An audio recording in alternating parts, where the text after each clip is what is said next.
Ladies and gentlemen, a warm welcome to all of you to the 6th edition of the CMS ZEIT conference in Davos. It's almost a tradition now, and thank you to all of you for being here. I would also address many thanks to Rainer Esser, CEO of ZEIT, to him and his team for the excellent work and for making this at all possible for us. Rainer, it is a pleasure and it is an honor to work with you on this project with a person of your quality and a company of that prestige. Thank you very much. So about the theme, challenges and opportunities in the world of tomorrow. That is a vast, very interesting subject, of course, very broad. It is high on the list of discussions here in Davos at the WEF, and actually the Global Risk Report for 2020 has been released very recently, and it contains an impressive list of risks: extreme weather, climate action failure, natural disasters, biodiversity loss, human-made environmental disasters, data fraud and theft, cyber attacks, water crisis, global governance failure, and asset bubble.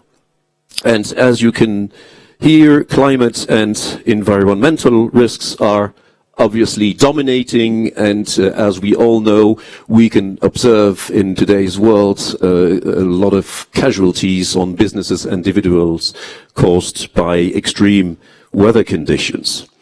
And all of that in a context also of growing demography in many places of the world. And this growing demography in itself puts an additional pressure on resources, on the production of energy, on agriculture, food, healthcare, infrastructures, waste management, and on and on. And this is the world we're living in, and to that we have to add everything that's going on in the field of technology and science in general. And technology carries very nice opportunities, definitely is one of the keys for fixing some of our problems, but it also bears the challenges of its own, such as cyber security, but not only. Individuals, but especially businesses, have to adapt, have to innovate almost in real time or die. Also, workforces are at stress because some of the workforces are replaced by artificial intelligence or robotics and the like. And new jobs must be created. There are fantastic opportunities, but those new jobs require new skills, and those new skills require new resources in education. So yet another challenge. What can we expect and what must we do? From the top down, from governments or other public bodies, they start in some countries to tackle the issue really seriously, but still governments are faced with short-term objectives of the requests from their people to get a better purchasing power, to get more healthcare, less taxes, more comfort, more leisure, and also the same people want more care for the environment, which is to some extent a bit in contradiction. So governments have to face short-term objectives, and they are struggling with issues such as the debt that very much serves the financing of expenses rather than investments. And so it is difficult for governments to look at a long-term sustainability program. And so what can we expect from businesses? Probably a lot, because businesses are pointed at as being part of the cause of some of our problems. But definitely businesses are probably the key, and they have the answers and the ability to fix these issues, and I believe it will be very interesting to hear from world-class business leaders from Allianz, from Bayer, from Palantir, to what their vision on these various aspects actually are. More modestly, as CMS, as a global law firm, has also its commitments and its obligations. We aim at serving our clients, helping them make decisions in an increasingly complex environment, legal environment, especially internationally. And we are committed to understand the business of our clients. We are committed to partner with them and together with them, not only to face the future, but to shape it. And then there is, I think, also a very important role that needs to be played by quality media, such as the ZEIT. Social networks are great. They provide and produce very positive things, but not only. There are also negative aspects. And for instance, some progress, scientific progresses, are sometimes bashed by groups and social networks, distorting information to the public, to the people, and sometimes preventing the use of technologies or trying to prevent the use of technologies that actually could help solve some of the issues. So it is important, the role of the media is really important. Is it said and written enough that globally humanity has never been in a better shape than it is today? Of course, there are people here and there in regions of the world struggling, suffering, dying. But globally, the situation has never been as good as it is today. In terms of life expectation, healthcare, mortality, etc., to name only a few of these issues. And also saying that businesses are in the center of the future fixing of some of the issues. Over history, we have seen that a nation with a good economy, with a booming economy, is usually a happy nation. And what does it take, actually? What values does it take to have a sound economy? It takes bold, entrepreneurial and pioneering spirit. It takes hard work, but it also takes optimism. And I think that altogether we have a duty to convey optimism and energy, especially to the younger generations on this planet. Because with all the news they have, if we only convey pessimism, we won't make progress. So I think it's a joint responsibility to build trust and optimism for the future, and apocalypse is not now, and it is not anytime soon. Thank you very much.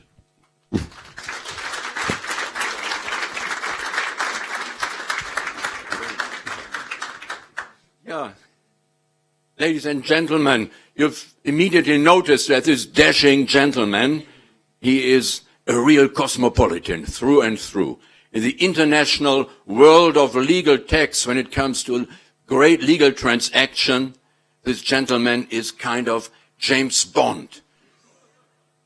James Bond in solving most intricate international legal tax issues for his transnational clients. He served for CMS, the most prestigious law firm, for 35 years.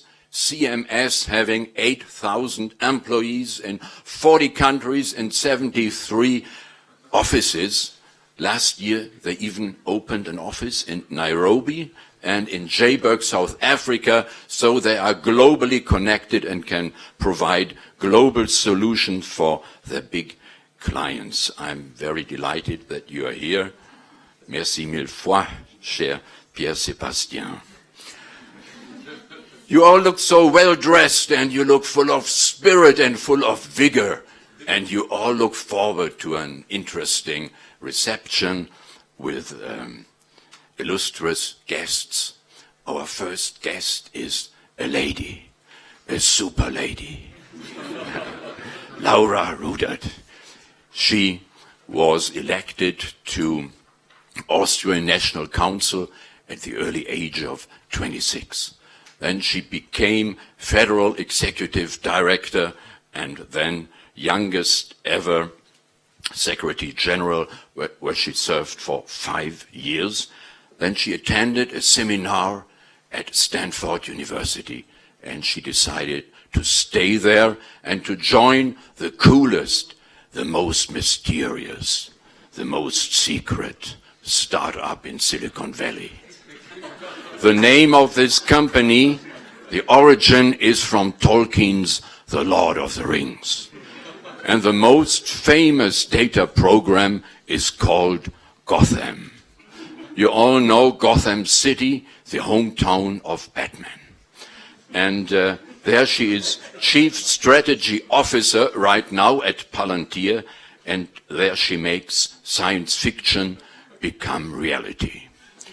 Jochen Wegner is Editor-in-Chief of ZEIT Online, and in talking with Jochen, Laura will for the first time unveil to this exclusive group of people here all the secrecies and all the mysteries of Palantir, and in particular,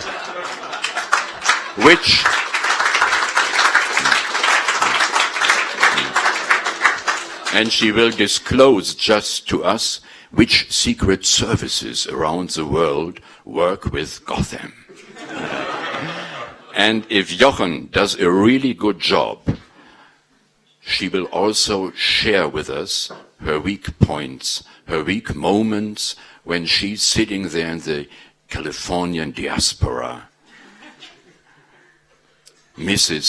Dearly misses the Austrian dumpling soup, Mozartkugeln, balls in Vienna, Kaiserschmarrn.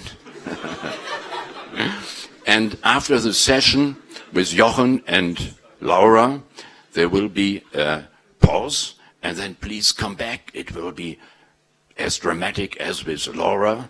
Then Werner Baumann and Oliver Bethke, two really heavyweights of the economy worldwide, will then talk with Uwe Häuser. 3 alpha tiers. You should be here then. And now, welcome to Laura and Jochen.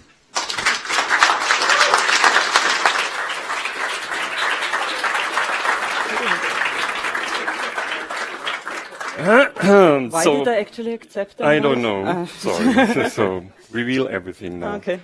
This is, as Rainer mentioned, Laura. She's Executive Vice President Strategy at Palantir. She used to be a really famous Austrian politician 5 years ago, and she basically totally disappeared for 5 years. She's almost never on stage, I think 2 or 3 times in all these 5 years. Yeah, and look so what we happens feel really honored. She just can't talk because Palantir is a really interesting company. It's one of the most expensive unicorns we have on this planet, with a valuation of between 20 and 40 million. And it's not profitable by a billion. Did I say million? Sorry. Billion. It's founded by Peter Thiel and Alex Karp, who's running around downstairs in the pavilion of Palantir, who almost never talked in the last years.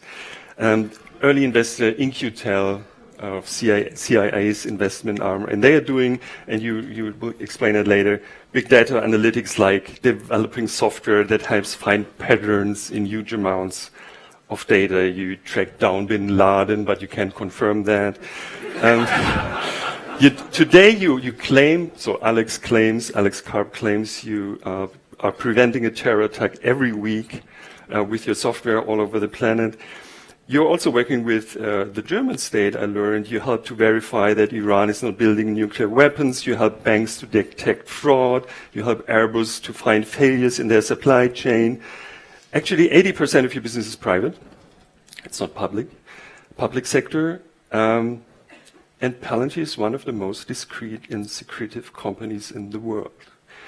So And you used to be in Austrian politics. So the first thing you wrote an essay about this in Handelsblatt just recently.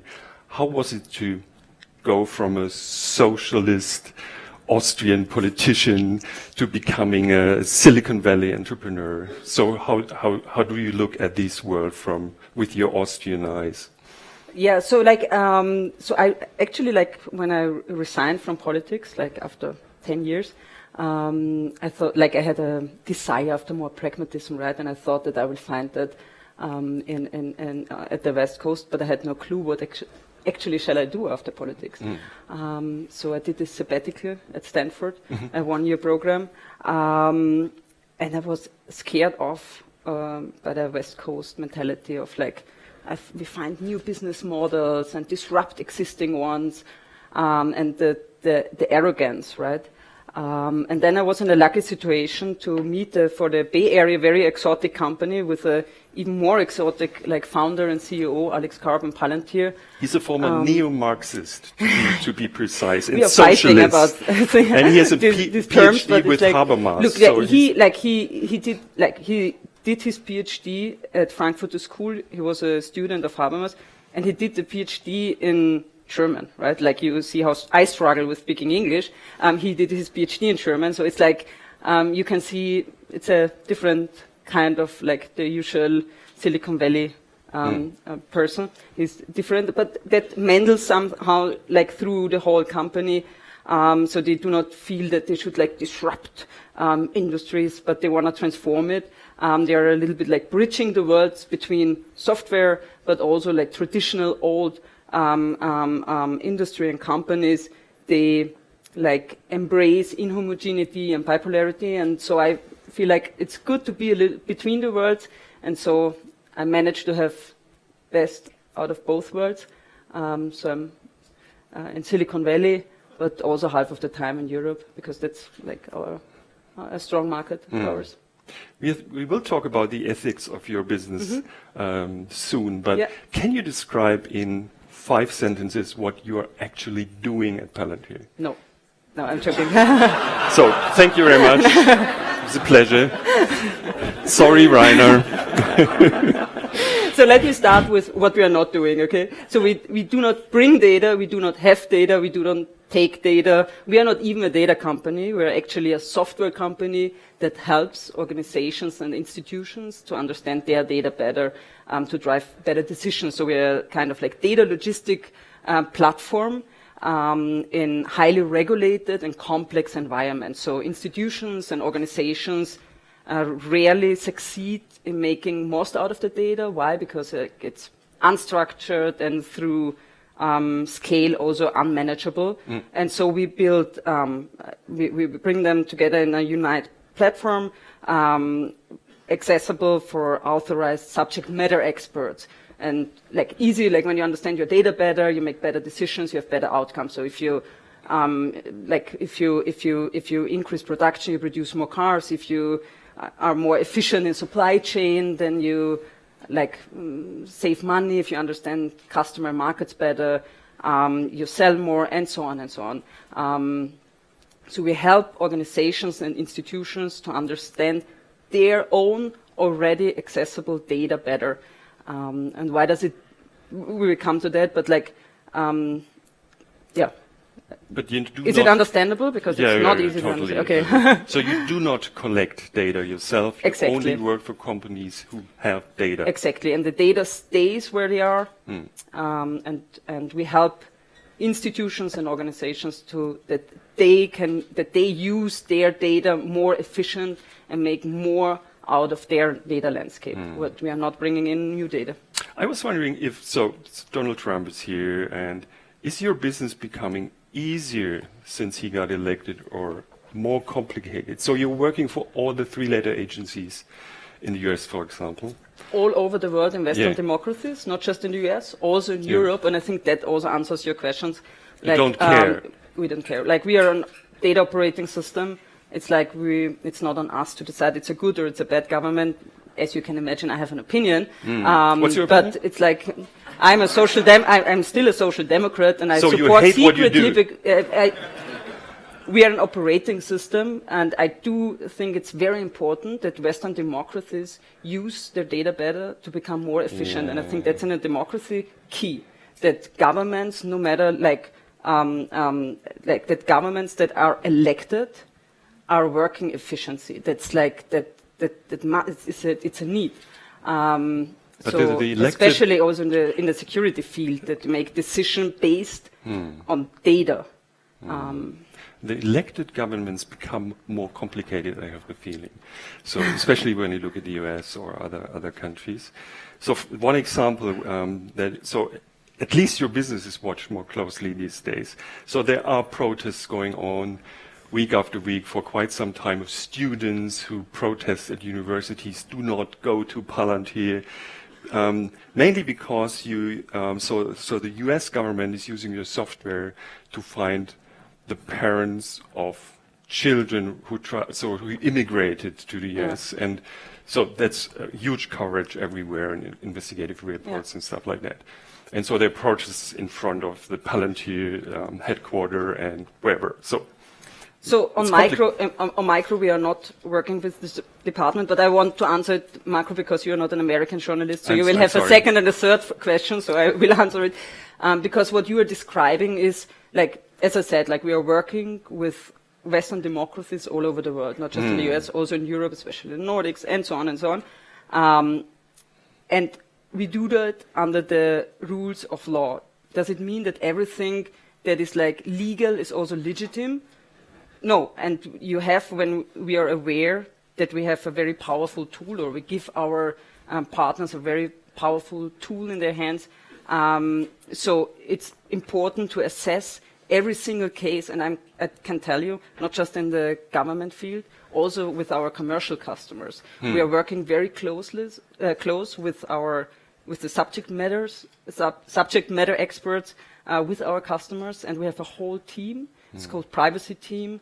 It's looking into case per case for the areas that are gray, right? Where where it's legal allowed, but is it legitimate? Again, it's not just in the field of government, but also in the commercial sector. Can you mention projects you declined to do? So sometimes it's use cases with customers, many of them in the commercial sector, and it's not about declining, but it's finding. We are also declining. We declined to work for a tobacco company and so on, but it's like we very often say together with our customers also no to things where you are already able to, but you don't want to. Again, it's a we are aware that it's a very sensitive area, and I think there's no general answer, but you need to assess case per case, and you need to look at it very carefully. Yes, so Alex Karp said tech CEOs shouldn't be making politics or policy, which is in a way it's true, but if you're building tools that can be used in a good way or a bad way, and sometimes you just have to decide if you deliver weapons to special states or not, or it can be used so as a we weapon. decided to work with Western democracies that are elected, and I do not think actually that it is on Palo Alto companies to decide and be more important than the society or the voters. But it is a clear decision that we work with Western democracies. And how do you make sure, if your clients work with really private data, we come back later to that because there's a great example about cancer research, for example. How do you make sure that my private data, if it's aggregated in your database, is not used in the wrong way so that it stays private? I learned that much complexity of your business goes into thinking how you can make sure that these private data sets stay private, even when you look at broad data mountains all the time. Exactly. Like from day one of founding the company and building the company and the product, or the two products, it was like a focus, like how can you support institutions to use their data more efficient, and at the same time saving individual freedom and privacy rights. How does that work? Like that's actually something that tech can solve, right? Like controlled access, transparency, and who is changing what information, who is seeing what information, and so on and so on. That's also key, and we will come later to it, in the commercial sector when it's about like building these B2B platforms, right? Because when you want to have cross-industrial collaborations, you need to enable competing companies to collaborate in a controlled way. And here, I think software can help. Too complicated. Okay. Yeah. I want to share one fear with you I have. So I'm not a criminal, but I fear that at one point in time, I will show a data pattern that makes software like Palantir software, makes them think I'm doing something strangely. So you're looking always for similarities, very complex similarities, for example, and you track down people who are doing evil things. But you can also be tracked down just due to your data pattern. And then you have to prove that you just have a pattern and I did nothing wrong. So that's the new world we are going into now. And it's really complex to think about software and how you live in that world in the future. Yeah. Did you ever think about that? So you're producing that. Look, it's not. I'm not saying it's a like that. It is not that it is an easy question. There is an easy answer. How like I do think that finding like having all data and like again what we don't do, right? We don't bring new information. It's like all the information you already have. But nowadays you would spend like 80% of your time comparing the information, collecting the information, 20% with analyzing it. And I do think also in the security field, or especially also, that the human should spend 80% of analyzing information and not like collecting it and comparing it. But we are not inventing new rules. But again, with the software and the powerful tool, you will be able to do more and new things. And so, of course, we need to think about where to apply it and where not to apply it. So I'm not saying that's not an important question, but I just wanted to clarify that it's not. We are not bringing in a new rule what to compare. It's like a state is saying in the field of security this data is allowed to share. It's not. We are not bringing in a new law. So we need new laws and new politics to deal with that. And do you have the feeling that politicians understand what's going on? As a politician, like, do we all understand what's going on? No, it's really, like, no.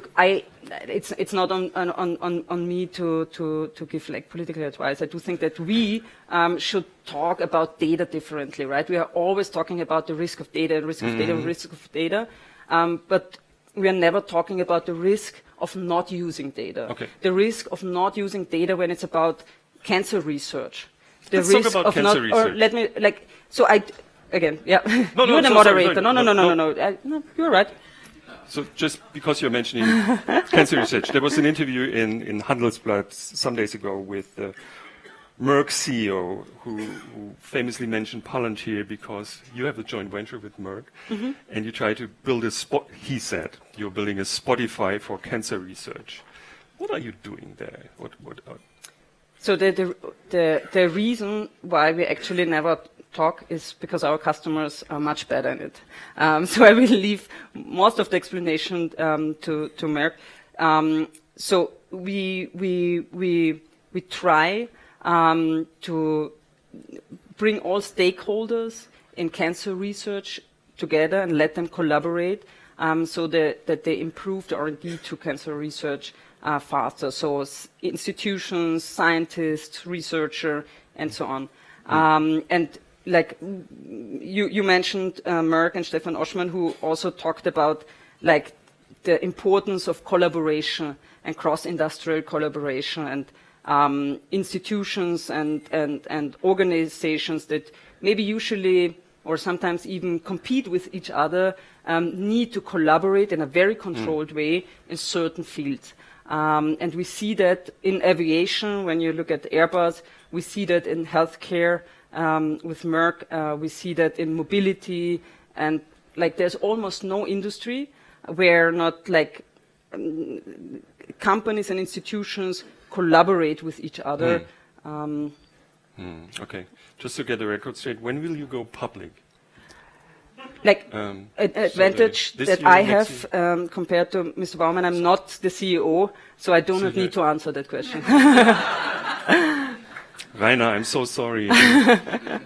No, you need to ask Harp and then tell me, please. So what's the problem about going public these days? So you can't talk about this. No, I can't. I There told are you, I rumors can't. for years I now, know. so Okay. But the truth is that we are not so focused on that. We are focused on building this being the operator, powering more and more B2B platforms, improving our product, make it like the hurdle to use it, because like most of the users are non-engineers, are subject matter experts. We try to make them better in what they are already good in. So we take 80% of the company are engineers there, and we are not focused on that question.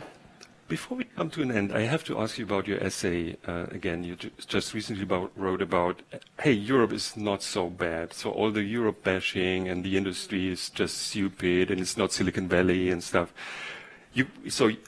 American CEOs could learn a lot from European companies. Oh, yeah. What exactly? So like my feeling is that the last decade, Europe was like dominated by fear, right? Like we were, and I can say we were afraid of like AI, China, Valley, data, whatever. And now there comes like a new epoch where it's like where you can feel more confidence and willingness to shape. And I think that's important because like Europe has everything you need, right? Like they have trust, they have know-how that they generated, they have subject matter expertise, and of course, like they have an unbelievable amount of data and substance data. And when we agree that the next epoch will not be about like B2C platforms, but around B2B platforms, I do think that's actually like a play field where Europe can and should win. And my experience talking to executives in Europe is, and you mentioned Merck before, and like you can see that there is a new confidence, and I think that's the confidence that Europe needs. And coupled with like subject matter expertise, data, and trust that they have. Do you have the feeling that, so you describe Europe as the third way between somewhere, you said China with its imperialism and the US with their disruptive culture, and there's this third European way. Maybe it's democracy and multilateralism and social democrats and stuff like that.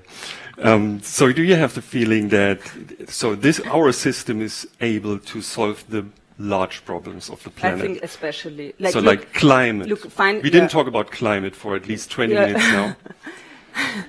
So but I know who's speaking after me, so it's like I will. Oh, yeah, the people don't. The real expert is speaking after me. The audience doesn't know. No, but it's that. So I think yes, absolutely, because one thing is like finding the algorithm that suggests you the movie you should watch when you sit on the couch. Okay, that went to Silicon Valley. But like innovating research when it's about cancer or other diseases, that's a very complex field and thing, and you need to there are much more stakeholders involved, and doing that by protecting privacy and personal freedom. That's like I couldn't imagine who else than Europe should win that and be able to do that. Okay. Before we come to an end, and we have a surprise guest for another 5 minutes, if you allow me to ask a very special person some questions who we learned will be here today. Can you comment on the Austrian politics? So what's your feeling about Austria these days? Just one or two. Yeah. So you're happy with this situation? I think both of Sebastian Kurz and I think like we proved the world that it's like while many countries have like this, I don't know, like maximum age for becoming politician, we have a minimum age in Austria. No, serious. Like when I resigned 7 years ago, I promised myself that I will never comment on Austrian politics. Then I managed to find this secretive company, and almost anyway never speak. I break it now, but not when it's about commenting Austrian politics. Okay. So thank you very much for being on stage for the third time in the last 5 years.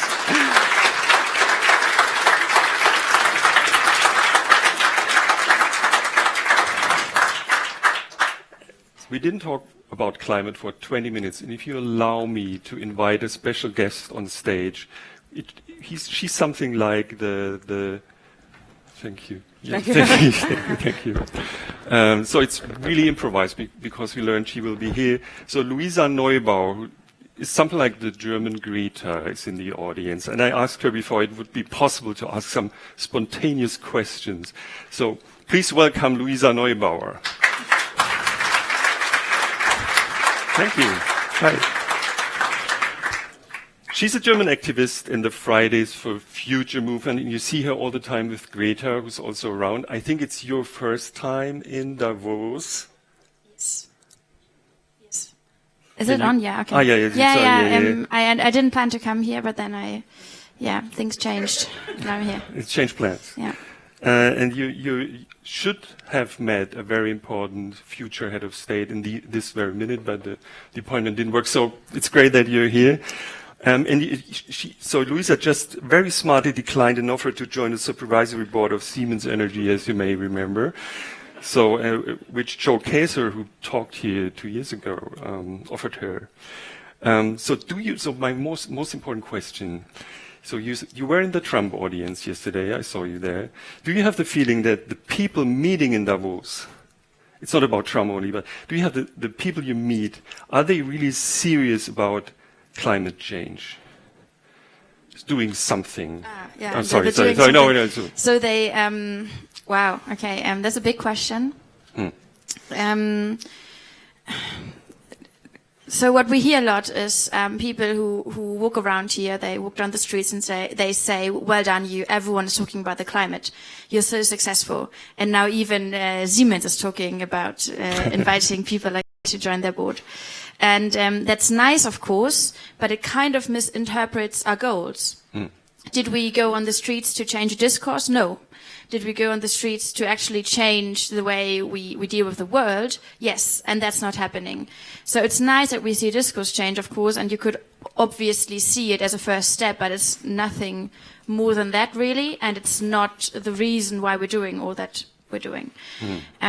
So what we're seeing here, and that's really interesting, is that suddenly many people, not all of them obviously because we all saw Trump, feel obliged almost to talk about the climate and to confirm that they really, believe in it, which is kind of sweet actually, because it's like, well done you. And then they say they believe in the climate change, and then they say they're really committed to Paris. And we see there is more of a sense that it's a standard now to appreciate the work the climate activists do, and so on and so on. Does that help? Not yet. Do I think it's authentic? I think that's not to me to judge. Because what I hear is people now being in the spot that they feel like they have to point out their efforts in the climate crisis. And you know what? No matter if it's something they do for publicity or for a nice sustainability report, or just because I felt it was no convenient time to mention that, what we can do is we can take that as seriously as it gets and then expect actions. And I think that is the point where we're at now. Because in times where everything you say and you do gets reported, it allows us to come back to that. And this is, for instance, what we did with the Siemens case. It would have been difficult to ask Siemens to stop investing or to stop collaborating in the Adani mine in Australia if Siemens wouldn't in the first place have claimed they want to be climate neutral and they love Paris and everything. But once they did it, we were the ones who could come up and be like, by the way, this doesn't add up. You can't claim to be climate champion and then invest in a coal mine that, plans to get coal from the ground for another 60 years. That's math. It doesn't work that way. And I think this is really what we can get out of the Davos Forum. Other than that, it's a lot of very nice words, which still have to prove that there's anything more to that. So you have obviously a sense of urgency. So some companies are changing, Goldman Sachs is changing, and BlackRock is changing, and whatever. They really think hard about this, but it's not going fast enough. And so I ask the question again. So do we have, so all this multilateralism, which is the Davos thing, talking about things, finding compromises, is that the best system to solve all these problems? Is that a strange question? I'm sorry. Yeah, it's a bit strange. Okay. But Why? Well, obviously, the climate crisis is a global crisis. It's a new crisis. It's a quality we've never seen before in any crisis before. Obviously, with a crisis that crosses borders, scientifically spoken, you need people to work together. So that's the only way we got. And obviously, it doesn't work when you kind of crawl together in your own country and then say you want to protect it while actually you're, being part of the whole machinery that is fueling the crisis. It doesn't work that way. So yes, we do need very smart collaboration. We need very smart solidarity even, because it's right now in a time also when some countries are more asked to act than others, just because we share a burden, but we have different resources. I find that obvious. But here in Davos, I think the interesting question that is being raised is what is the role of industries, of companies, of investors in this whole game that used to be just politically. And it is not, in fact, because here we have world economies meeting who are, most of them, part of the problem, if not even the problem, because it goes down to a fossil-fueled economy that is fueling this crisis, did a very good job for 150 years for humanity, building all the wealth we now, or many of us can enjoy, at least in this room, I guess. But now it turns out the rules have changed. And suddenly all those economies, fueling this crisis, are not just destroying the future of any economy, but destroying the future of my generation and of people all over the globe. So this is, I think, a question that's now on the table where, well, I think very few have found a solid answer yet. And it's nice that Larry Fink really thinks about it.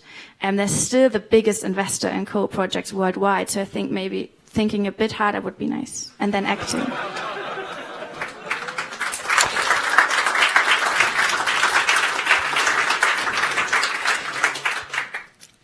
A personal question, last question. So it's not easy if you are, in a way, attacked by politicians and CEOs all the time.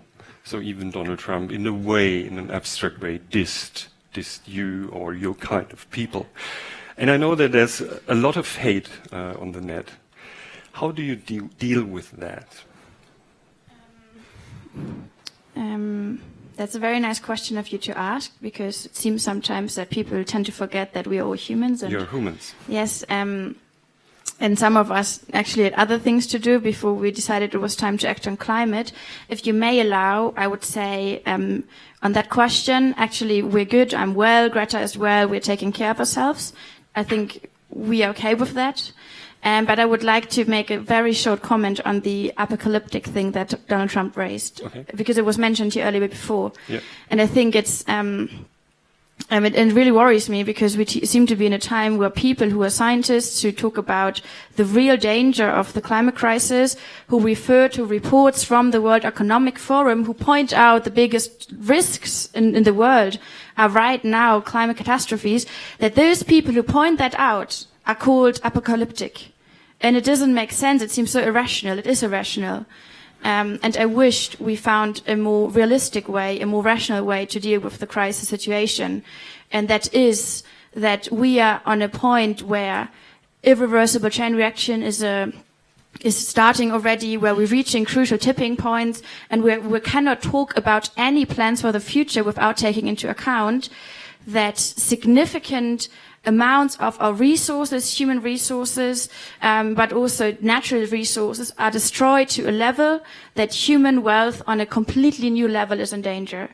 And I think this is, it drives me crazy hearing people like, not just Donald Trump, but it's really setting a discourse with that, pointing out that environmentalists and climate scientists and maybe even climate activists are doomers and apocalyptics and the ones who raise panic, while we need rationality to sink into a point that we agree at least on the fact that the risk has never been higher than today. The risk is as high as scientists say it has been when they were about to drop nuclear bombs. This is where we are. This is not being apocalyptic, but realistic. And now we need all those people with the very rational minds and all the facts and figures and economic feelings in their head to act on this accordingly. Not doing that, that's irrational. Thank you very much.